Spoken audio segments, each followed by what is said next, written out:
first of all, let's speak about Seventh Son and how wickedly delicious you are. So was it fun for you to play such a villainous one? Oh, yeah. I mean, I think every actress wants to play a wicked witch at least once in their life. And she's so extreme, you know. I mean, she's really so unambiguously evil, you know, and so direct in what she does. So it was just, and to be with these wonderful people, to get to work with Jeff again. He's so magnificent, creative and fun and interesting and curious, and so it was great. No, absolutely, and she's the right fusion of, you know, dragon and witch and evil. You know, if you're gonna do it, you do it to the max. You may as well do it big. That's right, exactly. Wardrobe was quite fun. I love her very design. I know, really, really gorgeous with all the leather and the metal. And at one point, I had like a chainmail dress that was so heavy I couldn't stand up, and they had to take some of the metal out of it, and the beautiful spine and the feathers, and so yeah, so that in my costumes it kind of manifested the creature that I was going to become, which I loved.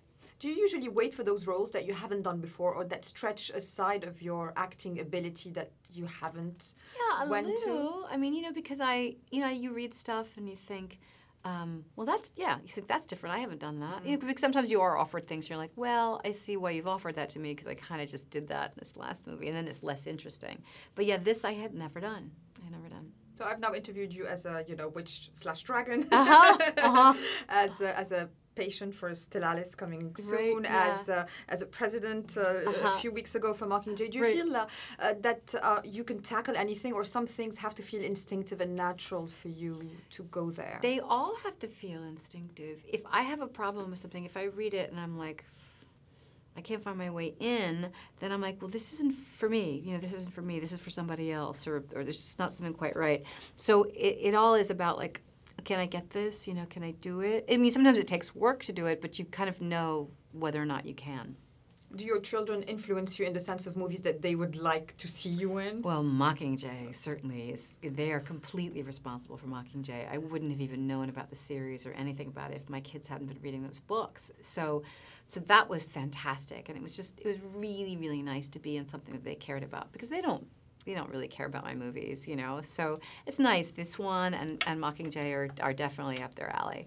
Are you able to be, you know, a mother and, you know, a woman in a normal life and a movie star as a separate life? Is that how you see it? It is. Well, I mean, you know, it is and it isn't, because like today, it's my son's first basketball game of the season.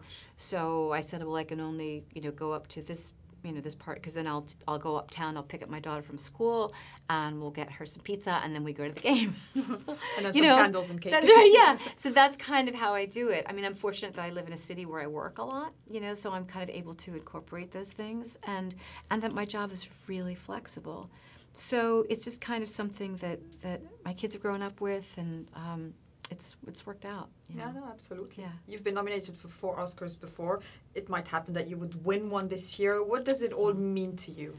Oh my gosh, I think it's, you know, even though you say, oh, it's no big deal and stuff, that kind of approbation of your peers is tremendously exciting. Just to be in the conversation, just to have people say that they've really enjoyed your films and your work, it's thrilling, absolutely thrilling. I'd be lying if I said I wasn't thrilled. I'd be lying if I said that I wouldn't want you to. I remember Far From Heaven, and that was a very, you know, deserved one. And this year, Still Alice is such a project that is, you know, not only close to your heart, but it's going to be very close to a lot of people. A lot of people. That was what was so interesting in my research, talking to people who were affected by the disease, people who had it, and the caregivers and family members and the doctors that were treating people, and all the people working in support groups. They were so amazing and so generous with their time and their information, and everybody really wanted to communicate what this disease was like. And so it's a huge responsibility, you know, to try to give voice to that. So I was lucky to get the opportunity to do that.